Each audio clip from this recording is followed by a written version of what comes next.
syaratnya bismillah. Nah, sebelum saya bacakan bismillah Fatihah, tak beritahu tentang ilmu tafsirnya karena ini penting sekali. Fatihah itu dawuhnya Allah, tentu itu dawuhnya Allah. Saya ulang lagi, itu kalam Allah.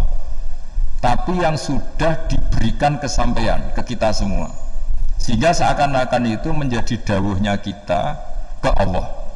Jangan salah loh ya, Fatihah itu dawuh Allah, tapi sudah diberikan ke kita. Sehingga posisi kita itu yang punya itu. Nah, kenapa ini perlu dijelaskan? Karena nanti ada kalimat iyyaka na'budu wa iyyaka nasta'in. Kalau itu masih kalam Allah, berarti Allah ngomong ke kamu, ngendikan ke kamu, kepadamu aku menyembah. Masa Allah menyembah kamu? Nah, sehingga ilmu tafsir itu menyelesaikan itu dulu ya. Saya ulang lagi ya, sebelum sampean sering baca Fatihah, aku yakin ya sering baca. Tapi barokahnya anda paham itu tidak pernah janggal. Enggak paham itu ya penting supaya anda iskal, tidak janggal. Sebetulnya di kalimat itu ada yang janggal. Kalau Fatihah itu kalimatnya Allah atau kalam Allah, bagaimana dengan kata-kata iyyaka na'budu? Masa Allah ngendikan ke kita, kepadamu kami menyembah? Masa Allah menyembah kita? Maka penyelesaiannya secara ilmu tafsir gimana? Semua ulama mengatakan, bukan satu dua, semuanya mengatakan di Fatihah itu semuanya diberi kawalan kalimat. Saya ulang lagi ya, di Fatihah itu semuanya diberi awalan kalimat qulu, katakan wahai hambaku begini. Ya, katakan wahai hambaku begini. Nah, begini ini pelajaran dari Allah yang sudah diberikan ke kita. Terus kita mengatakan bismillahirrahmanirrahim, alhamdulillahirabbil, termasuk kita mengatakan iyyaka na'budu wa iyyaka nasta'in. Jangan bayangkan Allah ngendikan ke kita. Kalau Allah ngendikan kita berarti gini, hei wahyu ihdinas siratal mustaqim, tunjukkan saya jalan yang benar. Nah, nanti kamu terus, ya Allah, anda aja minta pertolongan saya minta tolong siapa? Kan jadi panjang kan. Ya, saya ulang lagi ya. Jadi itu di Ulumul Quran diterangkan gimana sebelum baca Fatihah ya. Fatihah itu kalamullah, ngendikane Allah, tapi yang sudah diajarkan ke kita dan sudah milik kita, sehingga kalimat itu menjadi milik kita. Tapi ya kalamullah, tetap kalamullah, tapi sudah menjadi milik kita. Udah paham ya? Ya pinter nah. Ya, karena kalau tanpa penjelasan seperti ini, Anda akan iskal. Bagaimana Allah, iskal itu janggal. Bagaimana Allah mengatakan iya karena butuh? Kan jadi aneh ya. Ya, jadi tak jelaskan secara ilmiah ya. Jadi kata ulama-ulama tafsir, ayat-ayat Quran seperti ini sebetulnya dimulai dari qulu apa? Meskipun enggak dilafatkan. Itu kan sama dengan qul huwallahu ahad Muhammad, katakan kalau Tuhan itu satu. Ya, namanya Quran itu kan kalam Allah, membina nabinya, membina umatnya. Makanya dikatakan atau enggak, di sini tersembunyi kata qulu, katakan. Ya, jadi ya ibarat apa itu, kamu ngajari anak kamu lah, panggil jenengan bapak kulo. Itu maksudnya anak itu, kalimat itu kalimat kamu, tapi kamu ajarkan ke anak kamu. Terus anak kamu bilang, Pak jenengan bapak kulo. Nah, ketika kamu mengatakan jenengan, bukan kamu mengatakan jenengan anakku, berarti anakmu itu bapakmu, kan lucu kan? Anak kamu ajari jenengan bapak kulo, kamu engkau bapak saya. Terus anak kamu mengulang jenengan atau kamu bapak saya. Berarti itu kalimat yang kamu ajarkan, tapi sekarang sudah milik anak kamu.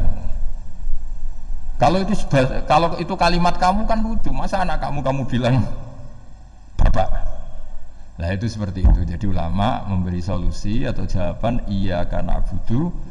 Ya, itu sebelumnya ada kata-kata qulu, katakan wahai hambaku, hubungan kamu dengan saya adalah katakan iyyaka na'budu wa iyyaka nasta'in. Terus hubungan kamu dengan saya katakan juga dalam doamu ihdinas siratal mustaqim. Jelas ya, jadi itu kalam Allah yang sudah milik kita karena diajarkan Allah untuk kita. Dong ya? Ya, dong, gak jelas gak. Tapi bagus, gak jelas itu bagus.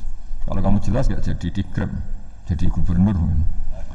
Min azimi fadliha kasratu asma'iha wa fadlil ukhra. Ini cerita dramatisnya surat Al-Fatihah. Qala Abu Hurairah radhiyallahu anhu inna iblisa ranna khina unsitat Al-Fatihah. Jadi iblis itu begitu kesakitan. Ini kitab Abwaabul Farad karangannya Syekh Muhammad Alawi, juga kutipan dari beberapa kitab. Yang jelas beliau sendiri juga ngutip dari beberapa riwayat di beberapa hadis. Halaman 1, 2, 3. Ketika Fatihah turun itu iblis kesakitan, kayak orang sakit gigi lah, tersiksa sisanya karena turunnya surat apa? Al-Fatihah. Artinya kalau anda baca Fatihah dijiwai, maka anda melemahkan setan, melemahkan iblis. Wa qala Mujahid khina unzilat Fatihatul kitab ronna fastama indahu asyayatin. Jadi ketika Fatihah itu turun, iblis itu terkapar lah kira-kira, sampai dijenguk banyak setan. Jadi kamarnya di ICU lah kira-kira gitu kalau sekarang itu, entah COVID entah enggak tahu, pokoknya di ICU sampai dijenguk banyak setan. Enggak tahu bawa apa enggak tahu, pokoknya dijenguk banyak setan. Nah nyangoni karena ini apa?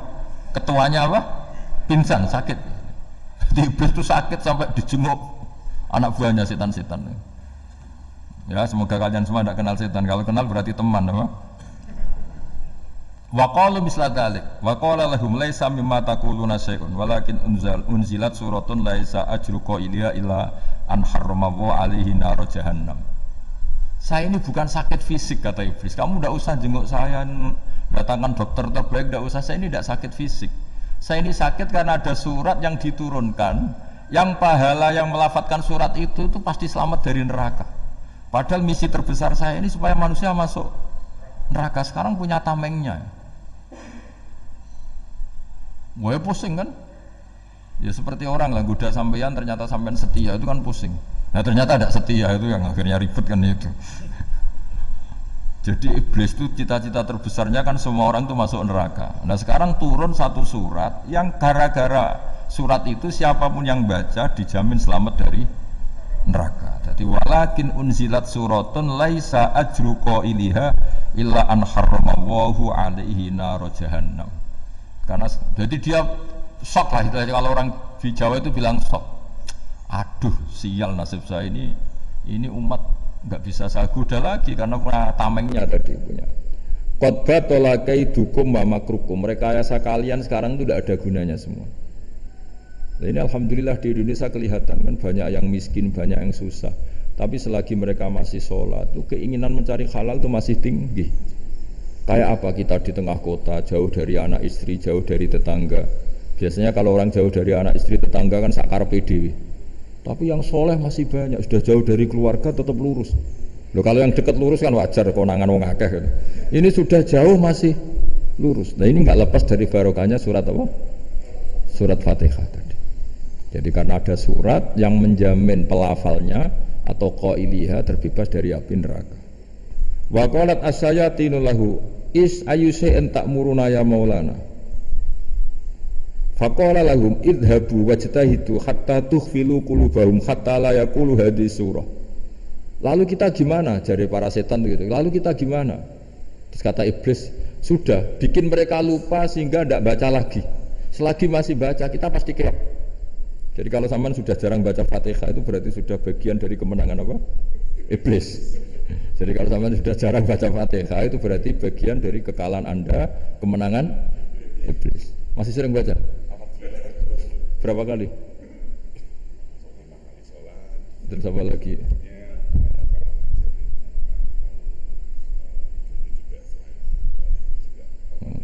Kok 5 sekali tok itu? Berarti pas salat fardu tok itu. Enggak 5 kali itu mendingan itu 17. Kamu itu ngitungnya jangan 5 ini. 5 waktu itu berarti lumayan kan? Berapa? 17 ya? Ya. 17 ya? Ya. 17 tapi kalau makmum tuh sering separuh kan, apalagi makmum tarawih. Ya kan? Makmum tarawih itu bacanya Fatihah ada yang sempurna enggak ya? Ya enggak lah. Baru alhamdulillah rabbil alamin mampu ruko ikut ruko ini gitu. Makmum kan yang tarawih lah Mas. Kalau tarawih jarang sempurna ya. Fatihahnya itu. Kan imam sudah ruko. Kamu bacanya Fatihah sampai mana? Baru setengah ya. Ya paling pas tarawih aja kan enggak sempurna ya. Apalagi kalau imamnya sing kilat tuh, waduh malah. Nah, ketika Fatihah itu sebegitu keramatnya, sebegitu topnya, itu setan rapat, singkat cerita itu yang tadi dipimpin oleh iblis yang sedang terkapar apa? Terus tadi obatnya nggak ada, cuma dia shock karena ada surat yang turun yang melafatkan itu pasti selamat dari apa? Neraka. Nah ini gimana saran Anda? Terus sarannya adalah bikin orang-orang itu lupa tidak baca Fatihah. Nah ini rapatnya iblis. Idhabu wajtahidu hatta tughfilu qulubahum hatta la yaqulu hadis surah. Kala yukthiru qira'ataha wa la yakunu lahum ajrun wa thawabun bal yakunu lahum adzabun wa iqabun. Jadi saya mohon selama ini Anda sudah baca, tapi mungkin hanya rutin saja. Napa rutin saja? Tapi barokahnya ngaji ini kamu punya kekuatan atau punya semangat membaca karena ini surat yang luar